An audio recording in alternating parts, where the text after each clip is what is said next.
جتنے علی ابن ابی طالب کے پہنچے ہیں. امام احمد بن حنبل لکھتے ہیں حسن یہ وہ ہستی ہیں کہ جن کے فضائل کا اعتراف تو دشمنوں نے اور جان کے دشمنوں نے کیا ہے کہ امیر المومنین حاکم شام کے ساتھ جنگ صفین لڑی ہے، 18 ماہ تک وہ جنگ چلی ہے. لیکن ایک مرتبہ ایک شخص آتا ہے، میرا موضوع یہ نہیں ہے لیکن میں اپنے نوجوان ساتھیوں کے لیے، بچوں کے لیے گزارش کر دوں کہ آپ کس ہستی کے ماننے والے ہیں، جن کے نام پر اس وقت آپ یہاں جمع ہیں. وہ معمولی ہستی نہیں ہے.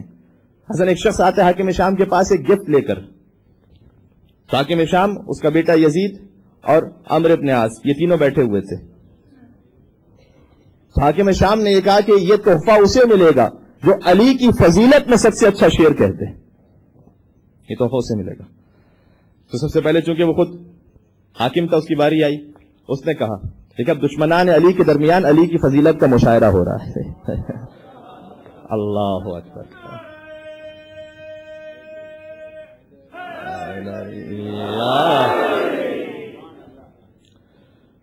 تو حاکم شام نے کہا کہ خیر الورا من بعد احمد حیدر الناس ارض والوسیع سماء، انسانوں میں احمد کے بعد جو سب سے بہتر ہے وہ حیدر ہے. یہ میثم تمار کا، سلمان فارسی، ابو ذر کا، عمار یاسر کا شعر نہیں ہے، یہ حاکم شام کا شعر ہے، یہ یزید کے بعد کا شعر ہے کہ انسانوں میں احمد کے بعد سب سے جو بہتر ہے وہ حیدر ہے. الناس ارض والوسیع سماء، انسانوں کی مثال زمین جیسی ہے، مصطفیٰ کے وسیع کی مثال آسمان جیسی ہے. یزید ملعون اس کی باری آتی ہے، کہتا ہے کہ علی کا ملیحۃ، علی کی مثال ایسی ہے جیسے ایک شخص کی 2 بیویاں ہوں. اب اس نے اپنے کیلیبر کے اعتبار سے شعر کہا تھا، جیسے اس کا مزاج تھا وہ اس معاملے میں بھی اس چیز کو لے کر آ گیا کہ علی کی مثال ایسی جیسے ایک شخص کی 2 بیویاں ہوں تو ہمیشہ آپس میں ان کے درمیان حسد رہے گا، کبھی محبت نہیں ہو سکتی. لیکن کہا کہ کوئی کتنا ہی بڑا دشمن علی کیوں نہ ہو، وہ فضیلت علی کا اقرار کیے بغیر نہیں رہ سکتا، یزید نے کہا. پھر عمرو بن عاص کی باری آتی تو ان دونوں کو دیکھ کر بہت یہاں پر لطیف ایک جملہ ہے، سنیے گا اس نے کیا شعر کہا کہ انشاءاللہ آپ محسوس کر سکیں گے ولایہ علی کے اس جوش کو اپنے دل میں، اور انشاءاللہ اسے زبان تک لا سکیں گے کہ ان دونوں کو دیکھ کر مسکراتا ہے. باپ اور بیٹا شعر کہہ چکے تھے. عمرو بن عاص نے ان دونوں کو دیکھا اور کہا هذا الذي شهد العدو بفضله والفضل ما شهدت به الاعداء، علی کی فضیلت کے لیے اتنا ہی کافی ہے کہ خدا دشمنان علی کی زبانی علی کے فضائل جاری کروا دیا کرتا ہے.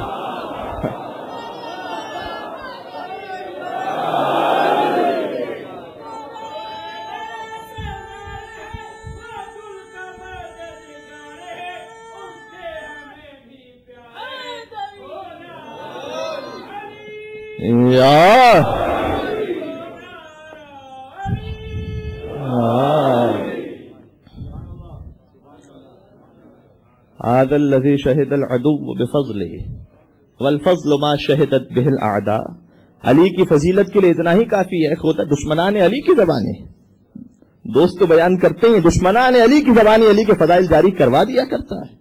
حسن وہ ہستی کے ماننے والے ہیں، وہ پاکیزہ ترین ہستی.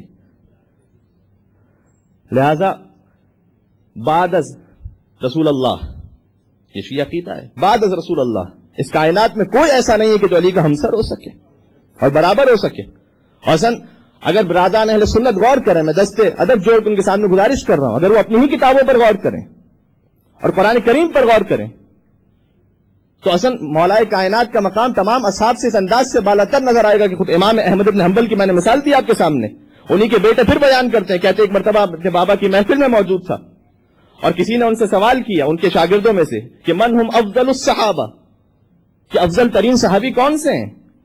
تو قال فلان و فلان و فلان، انہوں نے بعض کے نام لیے، فلاں فلاں اور فلاں. تو کہتے میں وہاں موجود تھا، ان کے بیٹے کہتے میں ان کے پاس گیا، میں نے کہا کہ میرا تو خیال تھا کہ آپ کو علی ابن ابی طالب سے خاص عقیدت ہے، آپ نے 3 نام لیے، اس میں سے ایک نام بھی علی کا نہیں لیا. بات ہے، سوال تو ہے. کبھی سوال کیا کہ سب سے افضل صحابی کون سے، تو آپ پہلے میں نام نہیں لیا، دوسرے میں نام لیا، تیسرے میں نام نہیں لیا، یہ کیا بات ہے؟ تو امام احمد بن حنبل اسے جواب دیتے ہیں کہ بیٹا اس نے صحابی رسول کے بارے میں پوچھا تھا، نفس رسول کے بارے میں سوال نہیں کیا تھا.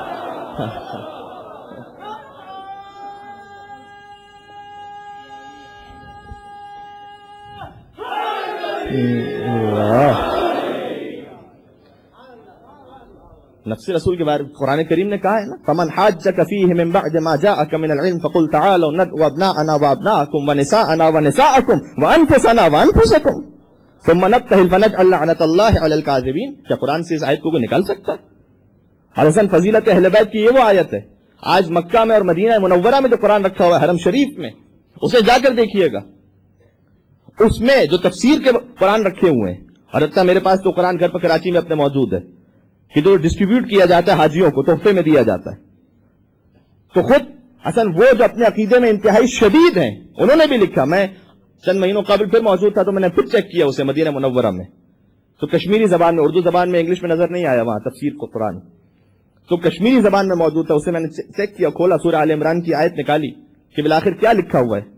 تو کشمیری نہ مجھے سمجھ میں آتی ہے نہ پڑھنے آتی ہے، لیکن آئے مباہلہ کی تفسیر میں جب میں دیکھ رہا تھا تو اس میں کچھ سمجھ نہیں آیا، لیکن محمد مصطفیٰ کا نام، علی مرتضیٰ کا نام، حسن مجتبیٰ کا نام، فاطمہ زہرا کا نام نور بن کر ابھر رہا ہے. حسن کوئی اس فضیلت کا انکار نہیں کر سکتا کہ نفس رسول میں علی ابن ابی طالب تشریف لے کر گئے.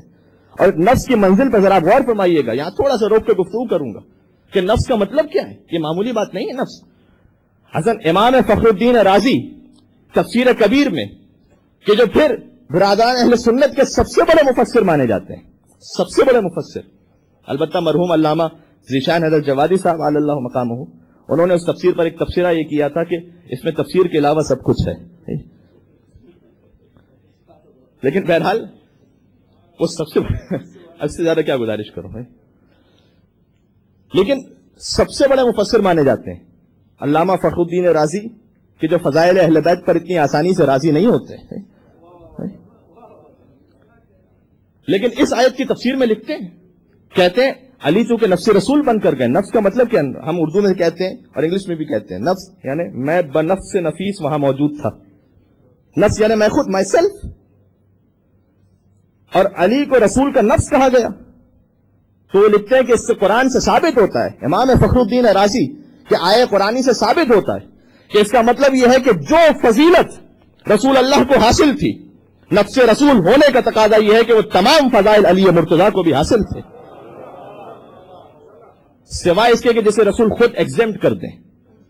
اور ایک چیز کو ایگزمپٹ کیا، الا انہ لا نبی بعدی. بس یہ دلیل انہوں نے قائم کی ہے کہ جسے رسول ایگزمپٹ کر دیں، بس کہا کہ میرے بعد کوئی نبی نہیں آئے گا، علی نبی نہیں ہے. لیکن جو فضائل رسول اللہ کو حاصل تھے وہ علی مرتضیٰ کو حاصل تھے. اور پھر آگے لکھتے ہیں، میں کسی شیعہ عالم کا نام نہیں لے رہا، وہ خود ان کی تفسیر میں لکھتے ہیں، کہتے ہیں اس کا مطلب یہ ہے کہ جیسے رسول اللہ 1,24,000 انبیاء سے افضل تھے، ویسے ہی نفس رسول ہونے کا تقاضا یہ ہے. اللہ اکبر. علم و عمل کا نیک قبیلہ ہے مرتضیٰ، یعنی حصول خلد کا حیلہ ہے مرتضیٰ. اے منکر علی تیری بساط کیا، محشر میں انبیاء کا وسیلہ ہے مرتضیٰ.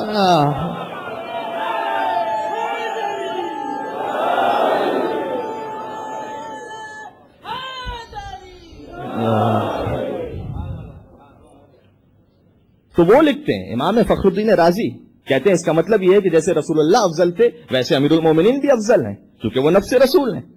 اور نفس رسول ظاہر ہے کہ تمام باقی رسولوں سے افضل ہے. اور پھر کہتے ہیں کہ خالی قرآن سے ثابت نہیں ہوتا، اور یہ کوئی میری دلیل کو یہ نہ سمجھے کہ میں نے اپنی عقل و منطق کے اعتبار سے دلیل قائم کر لی.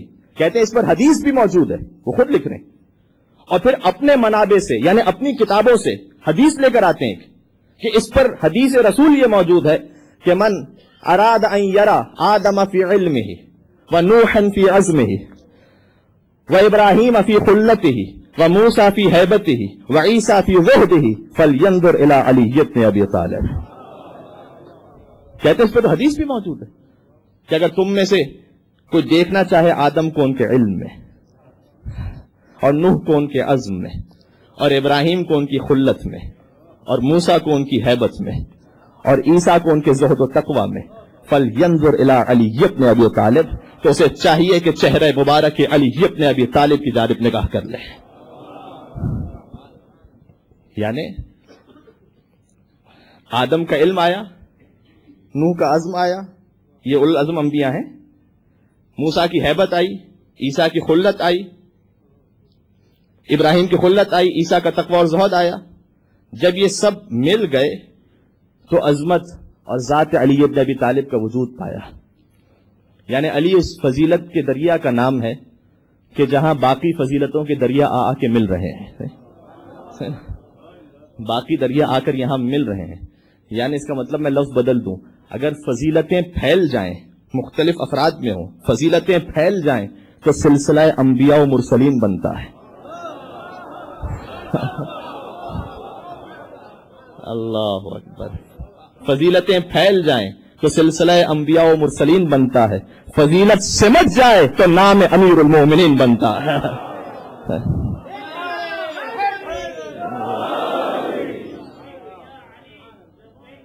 علی لبیک یا علی, لبیک یا علی, لبیک یا اللہ.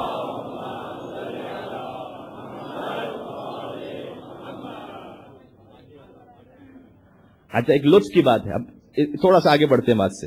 فضائل کا اقرار سب نے کیا, لیکن کیا فضیلت کا اقرار کر لینا اس بات کی دلیل ہے کہ اس کے دل میں محبت بھی موجود ہے؟ نہیں, ایسا نہیں. فضیلت کا اقرار کرنا الگ بات ہے, اور دل میں محبت کا وجود ہونا یہ الگ بات ہے. اس لیے کہ خود امیر المومنین نے نہج البلاغہ میں ارشاد فرمایا کہ لو ضربت خیشوم المؤمن بسیفی ھذا علی ان یبغضنی ما ابغضنی ولو سببت الدنیا بجماتها علی المنافق علی ان یحبنی ما احبنی. اگر میں اپنی تلوار سے مومن کی ناک کاٹ دوں, مومن کی ناک پر حملہ کر دوں میں, علی ان یبغضنی, تاکہ وہ مومن مجھ سے نفرت کرنے لگے, تو ما ابغضنی. علی کہتے ہیں مومن کبھی علی سے نفرت کر نہیں سکتا.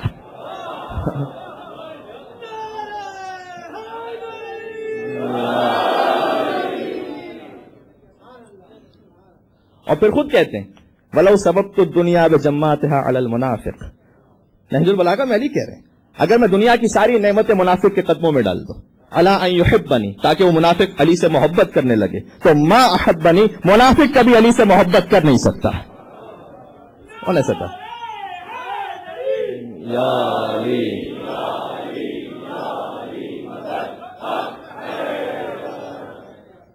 منافق کر نہیں سکتا. بغض حیدر کی نجاست ہے نجاست ایسی, آب زمزم بھی جسے پاک نہیں کر سکتا. اچھا, خود یہ مومن کے دل میں علی کی محبت ہے, منافق کے دل میں علی کی محبت آ نہیں سکتی. میں پھر طبقات الحنابلہ, امام احمد ابن حنبل, پھر وہ لکھتے ہیں, کسی نے سوال کیا ان سے کہ شیعہ حضرات کہتے ہیں علی قسیم الجنت والنار, علی جنت و جہنم کو تقسیم کرنے والے ہیں, تو وہ تو خدا تقسیم کرنے والا ہے. یہ شیعہ تو شرک کرتے ہیں کہ انہوں نے کیسے علی کے بارے میں کہہ دیا. کیا نہیں, امام احمد بن حنبل کہتے ہیں اپنے شاگرد سے, کہتے ہیں ٹھیک کہتے ہیں شیعہ, میرا بھی یہی عقیدہ ہے. کہو کیسے؟ کیا تم نے رسول اللہ کی حدیث نہیں سنی کہ یا علی ما یبغضک المؤمن وما یحبک المنافق, علی کوئی مومن تو اس سے بغض نہیں رکھ سکتا اور کوئی منافق تو اس سے محبت نہیں کر سکتا. کیا تم نے سنا یا نہیں سنا؟ کہا کہ ہم نے سنا. کیا پھر یہ بتاؤ کہ این المؤمن, مومن کہاں ہوگا؟ کیا فی الجنہ. اللہ اکبر. کا مومن کہاں ہوگا؟ فی الجنہ, کا جنت میں ہوگا. وَأَيْنَ الْمُنَافِقُ, کا منافق کہاں ہوگا؟ کا فی النار, جہنم میں ہوگا. کہ جب مومن جنت میں ہوگا اور علی سے کوئی مومن کے علاوہ محبت کر نہیں سکتا, اور منافق جہنم میں ہوگا اور علی سے کوئی منافق کے علاوہ بغض رکھ نہیں سکتا, تو پھر فیصلہ ہو گیا کہ محبت علی ہی تو ہے جو جنت اور جہنم کو تقسیم کرنے والی ہے. یہ محبت ہے جو تقسیم کرنے والی. تو امیر المومنین نے کہا کہ میں منافق کے قدموں میں ڈال دوں, مجھ سے محبت نہیں کرے گا. لأنه قضی فانقضى على لسان النبی الامی, اس لیے کہ اس بات کا فیصلہ تو پہلے ہی نبی صادق کی زبانی ہو چکا ہے کہ یا علی ما یبغضک المؤمن وما یحبک المنافق. علی کوئی مومن تو اس سے بغض نہیں رکھ سکتا, زمین پھٹ سکتی ہے, آسمان گر سکتا ہے, دنیا پلٹ سکتی ہے, لیکن یاد رکھنا کوئی منافق اس سے محبت کر نہیں سکتا. یہ تاریخ کا فیصلہ ہے. تو یہاں سے اس سے زیادہ میں آگے جا نہیں سکتا, ورنہ بہت سی تاریخ کی باتیں آپ کے سامنے گزارش کرتا کہ لوگ کیسے امیر المومنین کی محبت کے ذریعے سے کیا کیا چیک کیا کرتے تھے. بس یہ تاریخ میں لکھا ہوا ہے کہ علی کی محبت کے ذریعے سے کسی چیز کا امتحان لیا جاتا تھا. ٹھیک, لہذا مومن کے دل میں محبت ہے, اور پھر اس محبت کا ایک تقاضا ہے. جب مومن کے دل میں محبت ہے تو مومن, اردو زبان میں بھی ایسے اشعار کہے جاتے ہیں, بدقسمتی سے کچھ فارسی زبان میں بھی ہیں. علی کی محبت کا مطلب عمل کو چھوڑ دینا نہیں ہوتا. تفسیر نمونہ میں آیت اللہ ناصر مکارم شیرازی لکھتے ہیں کہ ایک فارسی زبان کا شاعر تھا، اس نے شعر لکھا، کہتا ہے کہ گر معاملہ حشر با علیست، اگر جنت و جہنم کو علی ہی تقسیم کرنے والے ہیں تو ہر چہ دلت بخات گناہ کن، پھر جتنے مرضی چاہے گناہ کر تو پھر کیا فرق پڑتا ہے، پھر میں تو علی کا عاشق ہوں، ٹھیک ہے، مجھے وی آئی پی سروس ملے گی، ڈائریکٹ پہنچوں گا انشاءاللہ سے۔ تو اس نے شعر لکھا، تفسیر نمونہ میں لکھتے ہیں آغا ناصر مکارم شیرازی، شعر لکھ کر سو گیا تو رات کو خواب میں امیر المومنین کو دیکھا۔ مولا تشریف لاتے ہیں، کہتے ہیں اے شاعر اپنے شعر کی اصلاح کر، اور یہ میں ان نوجوان ساتھیوں کے لیے اور ان اپنے مولائیوں کے لیے، دیکھیں جنت میں جانا تو کوئی مسئلہ ہی نہیں ہے، جنت میں تو تشریف لے جانا ہے، ہم سب کو جانا ہے، وہ بات نہیں کر رہا میں، لیکن کیا فقط جنت کی خاطر عمل کر رہے ہیں؟ اور اگر جنت مل بھی قیامت میں تو کیا فقط جنت مل جائے تو مطمئن ہو جائیں گے؟ تو بہت چھوٹی سوچ ہے مجھے اور آپ کی۔ امیر المومنین نے کہا کہ نہیں، اس سے آگے بڑھو۔ کیسے؟ کہا کہ گر معاملہ حشر با علیست، اگر حشر کا معاملہ علی کے ساتھ ہے، یہ تو نے مصرع بالکل ٹھیک لکھا، مولا نے کہا تو نے ٹھیک لکھا، لیکن دوسرے مصرے کی اصلاح کر۔ اس نے کیا کہا تھا؟ حل سے تلت بخات گناہ کن، جتنے مرضی چاہے گناہ کرو۔ مولا نے کہا نہیں، اس جملے کو بدل دے۔ کہ مولا کیا لکھوں؟ کہ یہ جملہ لکھ کے گر معاملہ حشر با علیست از رخ علی شرم کن و کم تر گناہ کن۔ اللہ اکبر، اللہ اکبر۔ اگر حشر کا معاملہ علی کے ساتھ ہے تو پھر علی کے چہرے سے کچھ حیا کر لے اور گناہوں میں کچھ کمی کر لے۔ یہ بھی سوچ تو ہو سکتی ہے نا ایک، کہ اگر قیامت میں پہنچا اور امیر المومنین نے مجھ سے سوال کر لیا کہ میرا بچہ 3 دن کا بھوکا پیاسا مارا گیا اور تو ایک فجر کی نماز کے لیے نہ اٹھ سکا، تو میں مولا کو کیا جواب دوں گا؟ اس کے بعد مولا جنت دے بھی دیں تو پھر کیا اس میں جانے کا جی چاہے گا کہ علی کے سامنے شرمندہ ہو گیا؟ کہ اگر میری ماؤں بہنوں سے علی نے سوال کر لیا کہ میری بیٹی زینب تازیانے کھاتی رہی، میں نہیں آیا منزل مصائب پر ابھی، لیکن ظاہر ہے کہ نام ایسا ہے اور ذکر ایسا ہے کہ آنکھوں سے آنسو،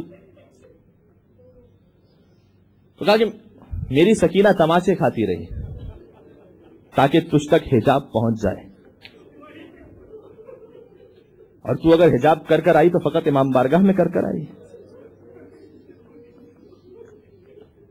تو میری مائیں بہنیں کیا جواب دیں گی علی کو؟ کیا کوئی جواب ہے کسی کے پاس؟ مولا کہتے ہیں اس طرح سے سوچو، علی کی محبت ہے تو کیا علی کے سامنے شرمندہ ہونا ہے قیامت میں؟ ہم ان کے مطابق بن نہیں سکتے، ان کے معیار کے مطابق جا نہیں سکتے، یہ طے ہے، لیکن کم از کم اپنی جانب سے انسان وہ کوشش تو کر کے جائے کہ قیامت میں کہہ سکے کہ یا امیر المومنین اپنی جانب سے بھرپور کوشش کی تھی، پھر جو کمی ہے اسے آپ پورا کر دیجئے۔ یہ ہے ولایت علی ابن ابی طالب، یہ ہے محبت علی۔ شب قدر ہے آج، شب 19 رمضان المبارک، مولا کائنات کی ضربت کی شب ہے، اور یہ تصور نہیں کیجئے گا کہ جو معجزات ہوتے تھے اور یہ واقعات ہوتے تھے تو پرانے زمانے میں ہوتے تھے، اب اگر کوئی علی کے راستے پر چلے گا تو نہیں معلوم اس کی مدد ہوگی یا نہیں ہوگی، نہیں، آج بھی، آج میرا وقت بہت تیزی سے اختتام کی طرف جا رہا ہے، لہذا جلدی جلدی ساتھ چلیے گا۔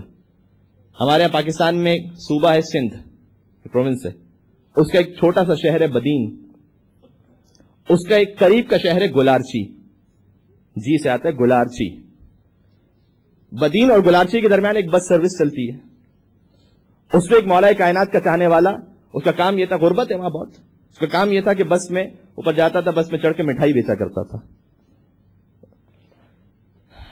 اچھا، اس واقعے کے چشمدید گواہ، یعنی جنہوں نے دیکھا ہے اپنی آنکھوں سے، وہ آج سے 5 سے 6 سال پہلے تک زندہ تھے، انہوں نے خود دیکھا۔ یہ کہتے ہیں کہ ہوا یہ کہ وہ جاتا تھا، مٹھائی بیچا کرتا تھا، تو ایک دن، اچھا اگر اس سے کوئی یہ کہتا تھا کہ بھئی مولا علی علیہ السلام کے نام پر دے دو، آج میرے پاس پیسے نہیں ہیں، تو علی کے نام پر وہ پورا مٹھائی کا ڈبہ اسے دے کر اتر آتا تھا۔ جذبہ تھا اس کے دل، امیر المومنین کے نام کا، کہ کسی نے مجھ سے مولا کے نام پر مانگا ہے تو میں اس کو دے کر آ جاؤں، مجھے آتا تھا۔ زندگی گزر گئی اس کی، لیکن سادہ سا شخص ہے نا، بے نمازی نہیں ہے، دھوکے باز نہیں ہے، جھوٹ نہیں بولتا، لیکن سادہ سی خدمت ہے، علی کے نام کی سادہ سی خدمت ہے۔ جب مر گیا وہ تو غسل و کفن دیا گیا، اور اس کے بعد قبرستان لے کر گئے اور قبر میں اتارا تلقین کی منزل اسمع افہم، سن اور سمجھ، یا فلان ابن فلان، جو ہم سب پر آنا ہے، سب پر آنا ہے، سن اور سمجھ یا فلان ابن فلان. پھر نہ کوئی دولت ہے، نہ کوئی دنیا کی عزت ہے، نہ اقتدار ہے، نہ کچھ نہیں ہے، فقط میں ہوں وہاں، میری قبر ہے، میرا اللہ ہے، بس ختم معاملہ. اسمع افہم، سن اور سمجھ. اس کے بعد تلقین میں کیا ہوتا ہے؟ عقیدوں کو دہرایا جاتا ہے نا، تیرا اللہ ایک ہے، تیرے نبی سرکار مصطفیٰ ہیں، تیری کتاب قرآن ہے، تیرا قبلہ کعبہ ہے. سن اور سمجھ ہلایا جا رہا ہے. اسمع افہم، سن اور سمجھ. ان علی امامک، اور تیرے امام مولا علی ہیں. قبر سے مردہ کہتا ہے کہ سن لیا میں نے، ملاقات ہو گئی میری علی سے. جاؤ اب یہاں سے. اچھا مردہ بول رہا ہے، ظاہر ہے کہ سب گھبرا کر قبر سے باہر آ گئے. کچھ دیر تک دیکھا کہ نہیں مردہ وہیں پر ہے، پھر جاتے ہیں. اسمع افہم، سن اور سمجھ، تیرے امام مولا علی ہیں. کیا سن لیا میں نے، ہو گئی میری علی سے ملاقات، اب جاؤ یہاں سے. اللہ اکبر. کتنی حسین قبر کی وہ رات ہو گئی. قبر کی رات ویسے سخت ہے نا، اس میں فشار قبر ہے، اس میں تاریکی ہے، اس میں تنگی ہے، عذاب ہے، لیکن ایک صورت میں بہت حسین ہے. سنیے گا. کتنی حسین قبر کی وہ رات ہو گئی، مولا علی سے جا کے ملاقات ہو گئی. مولا علی سے جا کے ملاقات ہو گئی. منکر نکیر آئے تھے کرنے کو جب سوال، میں نے کہا علی سے میری بات ہو گئی. امیر المومنین کا عشق انسان کو وہاں تک پہنچا سکتا ہے. کوئی اس عشق پر سچا چلنے والا ہو. بہترین رات ہے آج کی رات.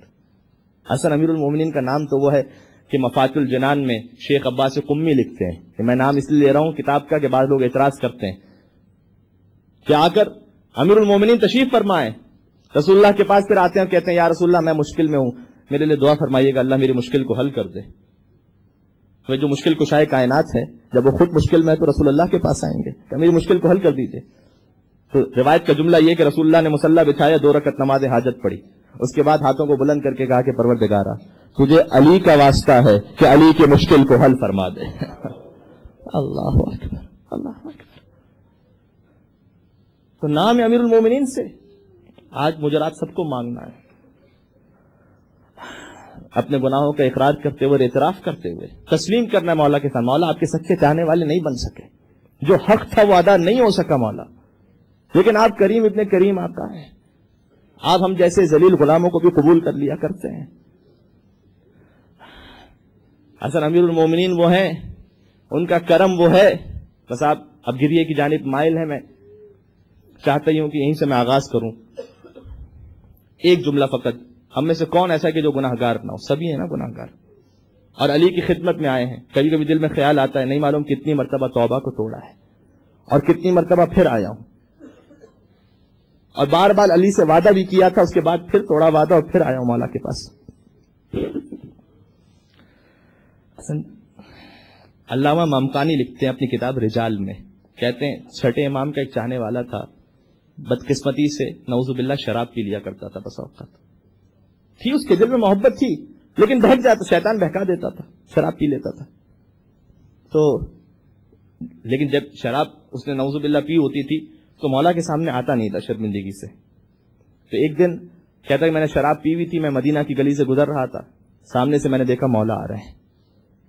میں گھبرا گیا. میں نے کہا کہ اب مولا کو دیکھوں گا تو بات کرنی پڑے گی مولا سے، اور مولا کو پتہ چل جائے گا کہ میں نے شراب پی ہوئی ہے، تو میں کیا کروں؟ تو ایک چھوٹی سی گلی جا رہی تھی، وہاں گلی میں مڑ گیا. وہ گلی میں چلا گیا کہ مولا سے بچ جاؤں، مولا نکل جائیں گے پھر میں چلا جاؤں گا. کہتے میں جیسی گلی میں داخل ہوا تو دیکھا گلی آگے سے بند ہے، راستہ بلاک ہے. میں پیچھے مڑنے کے لیے گھوما تو دیکھا کہ مولا اسی گلی میں داخل ہوئے. اب آگے سے گلی بند، مولا آ رہے ہیں پیچھے سے، شراب پی لی ہے. کہتے کیا کروں؟ میری سمجھ نہیں آ رہا تھا میں کیا کروں.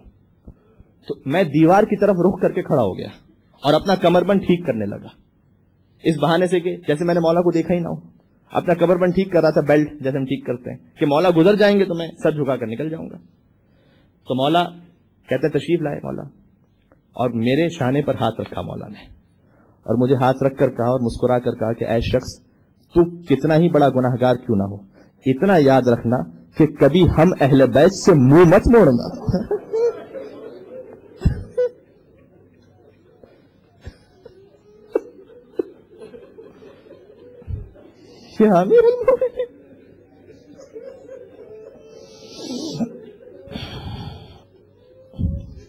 تم مولا چونکہ آپ ہی کا حکم ہے، میں نے جھوٹ بھی کہا ہے، میں نے غیبت بھی کی ہے، میں نے زبان سے گناہ بھی کیے، میں نے نگاہوں سے حرام بھی دیکھا ہے، لیکن مولا میں آپ سے منہ نہیں موڑنا چاہتا. مولا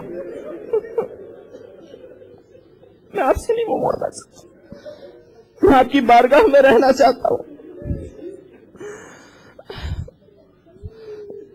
اس لیے کہ جیسے مولا سید سجاد صحیفہ سجادیہ میں ایک جملہ کہتے ہیں، وہ ہم امیر المومنین سے ہم کہتے ہیں. مولا کہتے ہیں نا پروردگار اگر تو نے مجھے اپنی بارگاہ سے باہر نکال دیا تو میں پھر کس کے دروازے میں جا کے مانگوں گا؟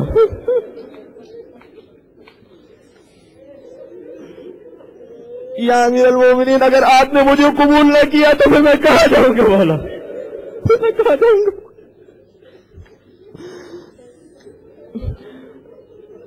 میں آپ کا ذلیل غلام ہوں، میں حقیر غلام ہوں،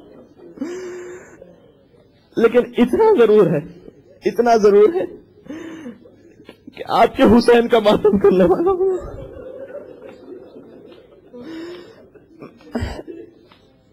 بلکہ ایک اور جملہ روایت کا، مولا کس کس چیز کو قبول کیا کرتے ہیں. دیکھیے نماز پڑھنا واجب ضرور ہے، روزہ رکھنا واجب ضرور ہے، لیکن ہمارے تمام اعمال کیا کوئی گارنٹی کے ساتھ کہہ سکتا ہے کہ اس میں خلوص ہوگا؟ کیا کوئی گارنٹی کے ساتھ کہہ سکتا ہے کہ وہ مولا کی بارگاہ میں قبول ہو گئے ہوں گے؟ لہذا عرفا ایک جملہ کہتے ہیں، جو صحیح عرفا ہے وہ جملہ کہتے ہیں پروردگار یہ جو میں نے نماز پڑھی ہے نا اس کے لیے بھی استغفر اللہ. ہم توبہ کے لیے کہتے ہیں نا استغفر اللہ، پروردگار غلطی سے جھوٹ بول دیا، گناہ کر دیا تو استغفر اللہ معاف کر دے. وہ نماز پڑھ کر کہتے ہیں استغفر اللہ مالک، یہ کیسی نماز پڑھی ہے؟ روزہ رکھ کر کہتے ہیں استغفر اللہ پروردگار، توبہ کرتا ہے اس روزے سے، کیسا روزہ رکھا ہے. پھر وہی عارف اپنی کتاب آغا حسن زادہ آمولی اپنی کتاب میں لکھتے ہیں، کہتے ہیں پروردگار ہر عبادت سے کہہ سکتا ہوں کہ استغفر اللہ، لیکن وہ آنسوں کے جو حسین کے غم میں بہتے ہیں میری مجال نہیں ہے کہ میں کہہ سکوں. وجہ یہ نہیں ہے کہ میرے آنسوں میں خلوص ہے، وجہ یہ ہے کہ یہ آنسو جس ہستی سے منسوب ہیں، جن کے یہ آنسو ہیں، جن کے نام سے ہیں یہ. لہذا میں اپنے تمام نوجوان ساتھیوں کو، جتنی یوتھ یہاں پر موجود ہے، آج شب ضربت تو آپ تشریف لائیں. دیکھیں علی کی محبت میں، حسین کی محبت میں کوئی چیز بیریئر نہیں بن سکتی، نہ ٹائم نہ اسپیس. آپ دور ہیں ان سے پھر بھی محبت ہے، آپ ان کے مقام سے دور ہیں پھر بھی محبت ہے. اور ساتھ میں یہ جملہ بھی گزارش کر دوں، نہ لینگویج بیریئر بن سکتی ہے. فقط اپنے دل میں تصور نہ کیجئے کہ جناب چونکہ اردو ہے تو ہم کیسے مجلس میں آ کے بیٹھے. نہیں عزیزان گرامی، حسن نعوذ باللہ ہم میں سے بعض شاید ایسے نہیں ہیں کہ جو اردو اور ہندی زبان کی ہر فحش چیز دیکھ رہے ہوتے ہیں. تو کیا مجلس حسین میں آنے کے لیے اتنا ہم قربانی نہیں دے سکتے کہ تھوڑا سا غور سے سن کر شاید خطیب کی بات کو سمجھ سکیں؟ خطیب کی کوئی حیثیت نہیں ہے، جن کا ذکر ہو رہا ہے ان کی حیثیت ہے. تو آپ تشریف لائیے مجالس میں، فرش عزا پر آ کر بیٹھیے. اس فرش کی کیا برکت ہے، اس فرش کی کیا برکت ہے. حدیث میں میں اگر کسی ذاکر کا یا کسی عالم کا کوئی شعر سناؤں، کوئی واقعہ سناؤں تو کوئی اعتراض کر سکتا ہے. حدیث میں ہے ان اللہ لا یأمر الملائکۃ المقربین ان یتلقوا دموعهم المسبوبۃ لقتل الحسین.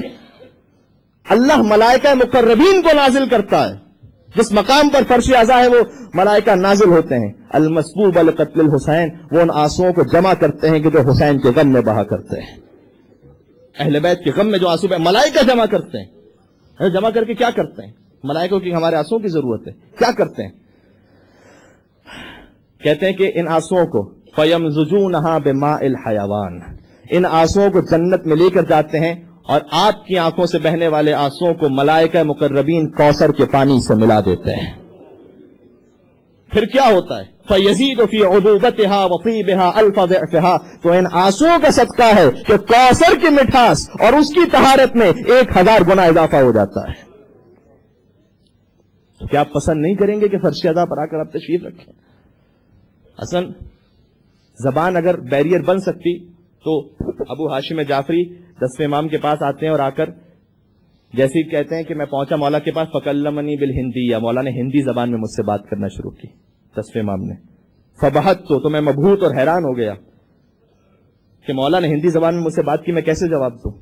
مولا نے مجھے دیکھا، کہا کہ باہر سے کچھ کنکریاں رکھی ہوئی انہیں لے کر آؤ. کہتے ہیں میں پتھر اٹھا کر لے کر آیا.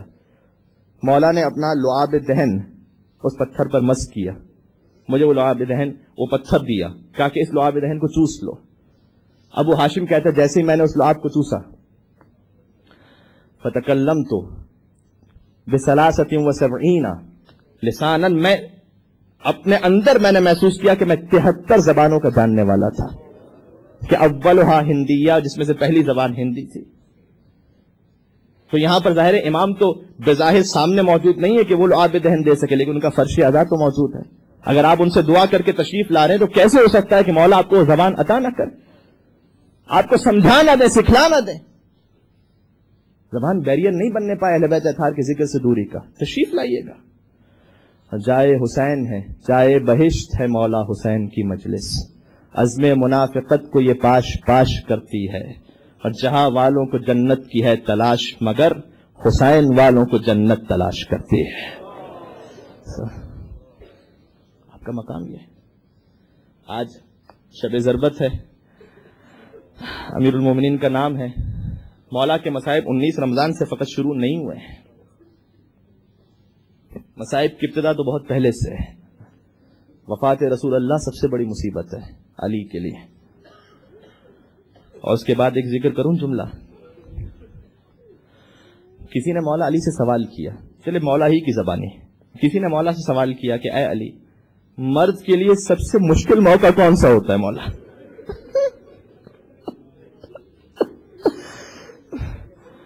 تو شخص کہتا ہے مولا نے اپنے سر کو دیوار پر رکھا اور زور سے رونا شروع کیا. میں نے کہا مولا رو کیوں رہے ہیں؟ مولا نے جواب دیا بہتے ہوئے آنسوؤں کے ساتھ. مولا نے کہا اے شخص، مرد کے لیے سب سے مشکل موقع وہ ہوتا ہے جب اس کے سامنے اس کی زوجہ کو مارا جائے لیکن وہ کچھ نہ کر سکے.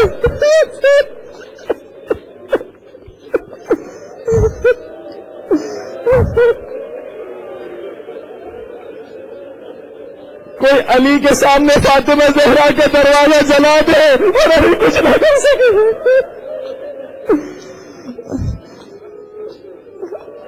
علی کے سامنے فاطمہ زہرا کا پسلی کا پہلو شکستہ ہو جائے،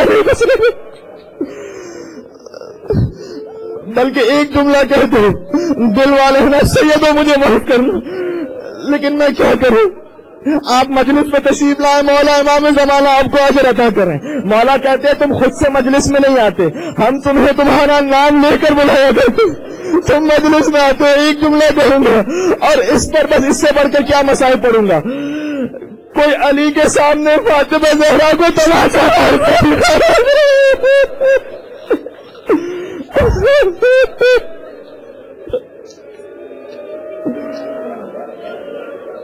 اے ملون تیرے ہاتھ ٹوٹ جاتے.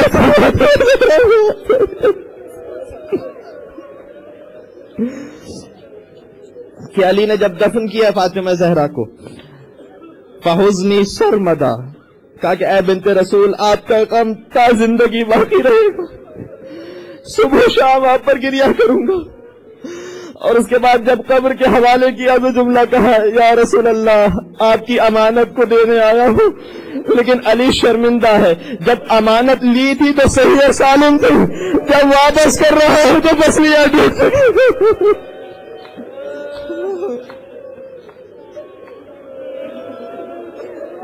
جزاکم اللہ. یہاں سے علی کی مصیبت کا آغاز. آج فاطمہ زہرا پرسہ لینے کے لیے تشریف فرما ہے، آج حسن اور حسین موجود ہیں، آج علی کی بیٹیاں موجود ہیں. رمضان المبارک کا مہینہ آیا، 11 رمضان. مولا نے ایک شخص کو دیکھا، اسے اپنے پاس بلایا، کہا تیرا نام کیا ہے؟ کہا عبد الرحمن. کہا باپ کا نام کیا ہے؟ کہا ابن ملجم. مولا نے کہا کہ کیا تجھے معلوم ہے کہ تو اپنی تلوار سے میرے سر پر شغاف ڈالنے والا ہے؟ اس نے کہا کہ اے علی اگر آپ جانتے ہیں تو آپ مجھے قتل کر دیجئے، یہ میری تلوار مجھے قتل کر دیجئے. اور خدا کی قسم کے عجیب جملہ کا ہے، کیونکہ امیر المومنین نے کہا نا کہ مجھے میرے اللہ اور اس کے رسول نے بتلایا تھا کہ تو میرا قاتل ہے، کہ یا علی مجھے قتل کر دیجیے. پہلا جواب تو فقہی جواب دیا کہ جرم سے پہلے علی کسی مجرم کو سزا نہیں دیا کرتا، اور دوسرا جواب یہ دیا کہ مجھے میرے رسول اللہ نے یہ بتلایا ہے کہ تو میرا قاتل ہے، مجھے یہ نہیں بتلایا کہ میں تیرا قاتل ہوں. وہ شخص چلا گیا. 13 رمضان کو وہ شخص پھر کوفہ چھوڑ کر چلا گیا. اس کے بعد 13 ہی رمضان تھی کہ مولا ایک خطبہ دے رہے تھے منبر پر. حسن مجتبیٰ سے سوال کیا کہ آج کون سی تاریخ ہو گئی بیٹا؟ کہ بابا رمضان کی 13 تاریخیں ہو چکی ہیں. کہ ان قریب علی کی یہ داڑھی اس کے خون سے خضاب ہونے والے ہے، اب یہ داڑھی رنگین ہو جائے گی. 18 رمضان المبارک وہ ابن ملجم ملعون پھر واپس کوفہ آیا، اور 18 رمضان ہے. اب شب 19 رمضان آ گئی. علی کا طریقہ کار یہ تھا کہ اپنی ایک ایک اولاد کے ہاں جا کر افطار کیا کرتے تھے. شب 19 رمضان شہزادی ام کلثوم کے ہاں موجود تھے. اچھا، آپ سب اولاد والے ہیں، باپ کے دل میں بیٹی کے لیے خاص محبت ہوا کرتی ہے، اور بیٹی بھی باپ کے لیے خاص اہتمام کیا کرتی ہے. لیکن یہ وہ مظلوم بیٹی ہے کہ جو باپ کو آخری مرتبہ صحیح اور سلامت دیکھ رہی ہے. افطار کا انتظام کیا گیا. جو کی روٹی تھی، اس میں دودھ اور نمک. علی نے ام کلثوم کی جانب دیکھا اور کہا کہ اے بیٹی، تجھے تو معلوم ہے کہ علی نے ایک وقت میں کبھی 2 غذائیں استعمال نہیں کی ہیں. اور پھر ایک جملہ کا، یہ ہم سب کے لیے نصیحت اور درس ہے. کیا بیٹی؟ ان فی حلالہا حساب وفی حرامہا عقاب. بیٹی، دنیا کے حلال میں حساب ہے اور دنیا کے حرام میں عقاب ہے، لہذا ایک اٹھا لے. بیٹی نے نمک اٹھانا چاہا، علی نے روک دیا کہ بیٹی دودھ اٹھا لے، اس لیے کہ علی کو نمک بہت مرغوب ہے، علی کو روٹی نمک کے ساتھ پسند ہے. افطار کیا، معمولی سا افطار. رات گزاری، شب قدر تھی، عبادت کے لیے تشریف لاتے ہیں. شہزادی ام کلثوم بیان کرتی ہیں، کہتی میں نے بابا کے چہرے پر عجیب سا اضطراب دیکھا. بار بار آسمان کی جانب آتے ہیں، اوپر رخ کرتے ہیں اور کہتے ہیں کہ ہاں یہ وہی رات ہے، یہ وہی رات ہے. ام کلثوم کہتی ہیں کہ میں بابا کے پاس پہنچی. میں نے کہا کہ بابا آج شب قدر ہے، آپ عبادت میں مصروف ہیں، لیکن یہ اضطراب کیوں ہے، یہ جسم پر لرزہ کیوں ہے؟ تو علی نے سوال کیا کہ اے بیٹی یہ بتا تیرا بابا کون ہے؟ کہ بابا آپ دنیا کے سب سے شجاع انسان ہیں. بابا کوئی شجاع اور بہادر ایسا نہیں ہے کہ جو آپ کے سامنے ٹھہر سکا ہو. تو علی نے کہا کہ اے بیٹی، آج علی کو کسی شجاع کے سامنے نہیں جانا، آج رب العالمین کی بارگاہ میں حاضری دینے کے لیے جانا ہے، آج وہاں جانا ہے. علی مسترب ہے. اللہ رے تقوی علی، یہ مسائل ہیں میرے مومن. رات گزری، تشریف لاتے ہیں فجر سے کچھ پہلے، لیکن اس سے پہلے حذیفہ یمانی مولا کے صحابی ہیں، وہ آتے ہیں مولا کے پاس. آوازیں بلند ہوئی. علی گھر سے باہر نکلے، دیکھا حذیفہ 40 لوگوں کے ساتھ موجود ہے، ننگی تلواریں. کہا حذیفہ یہاں کیوں آئے ہو؟ کہا مولا 18 دن ہو گئے سنتے سنتے کہ یہ داڑھی خون سے خضاب ہوگی. مولا تو ایسی زندگی پر کہ ہم تو زندہ رہے اور آپ مارے گئے. مولا یہ زندگی کس کام کی اگر آپ کی حفاظت نہ کر سکوں؟ مولا ہم آپ کی حفاظت کے لیے آئے ہیں. علی نے کہا کہ اے حذیفہ مجھے کیا مانتے ہو؟ کہ مولا آپ امام ہیں، آپ حجت خدا ہیں. کہ اے حذیفہ میں حکم دیتا ہوں کہ واپس چلے جاؤ. میں حکم دیتا ہوں. حذیفہ واپس آ گئے، اپنے گھر پہ پہنچے. حذیفہ کی بیوی نے سوال کیا، کہا کہ تم علی کو تنہا چھوڑ کر آ گئے، اگر علی کو کچھ ہو گیا تو کیا جواب دو گے؟ تو حذیفہ نے جواب دیا، اپنی بیوی کو تسلی دی. کہا کہ تم کیا سمجھتی ہو، میرا مولا کائنات کا سب سے شجاع انسان ہے، کس کی اتنی مجال ہے کہ علی کے قریب آ جائے. تسلی دی. حذیفہ یہ کہتے ہیں کہ میری آنکھ لگ گئی، میں قرآن کی صورتیں پڑھ رہا تھا، وہیں میری آنکھ لگ گئی.